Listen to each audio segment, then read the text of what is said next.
Rebonjour à tous. Nous avons vu tout à l'heure comment il fallait installer une gateway sur site pour communiquer avec le cloud. Dans cette vidéo, nous allons créer une gateway sur le cloud. Pourquoi recréer la gateway sur le cloud?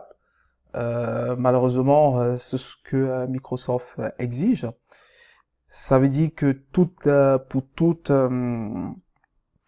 donnée EBG on-premise ou sur une base de données IaaS, vous êtes obligé, même si votre base de données IaaS est sur Azure, vous êtes obligé de créer cette gateway. Donc, nous allons créer cette gateway et la configurer pour qu'elle puisse communiquer avec celle installée sur site. Ce que nous allons faire tout de suite. Je vais repartir sur mon environnement, mon espace de travail Azure. Je vais écrire Gateway, On-Premise Gateway. Je m'en vais là. Et il me dit, je vais créer une gateway. Pour moi, je trouve ça quand même désolant parce que on est obligé de payer pour cette gateway. Entrez le nom de la gateway, donc je vais appeler data source gateway cloud. Ok, je veux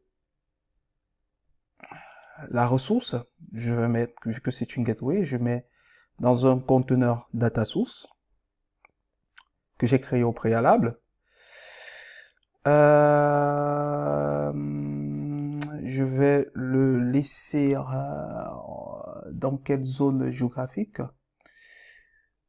Europe de l'Ouest. Vous voyez, immédiatement, qu'est-ce qui s'est passé? J'ai choisi Europe de l'Ouest et qu'est-ce qui s'est passé? Il a retrouvé la gateway que j'avais installée on-premise avec mon compte. Avec mon compte, avec ce compte d'administrateur, j'ai installé dans la vidéo précédente une gateway que j'ai appelée Data Source Gateway. La voici. Et je l'ai installée dans la région de l'Ouest de l'Europe. Si je l'avais installée dans la région en France par exemple, ou en Europe du Nord, quand je mets Europe du Nord, je n'ai pas accès à ma gateway. Donc, il faut installer, donc je me rappelle très bien, il faut installer dans la même région. Donc, je m'en vais dans l'Europe de l'Ouest où j'avais installé ma gateway et je retrouve, et cette gateway, c'est Data Source Gateway. Alors là, je crée ma gateway. Donc là, vous pouvez apercevoir que là, ma gateway est créée. Donc, je vais rafraîchir la page. Et ici, j'ai ici ma gateway qui est créée dans un groupe de ressources là. Donc, si je m'en vais regarder mes groupes de ressources, j'ai créé un conteneur, un groupe de ressources, un conteneur data source. Je m'en vais là.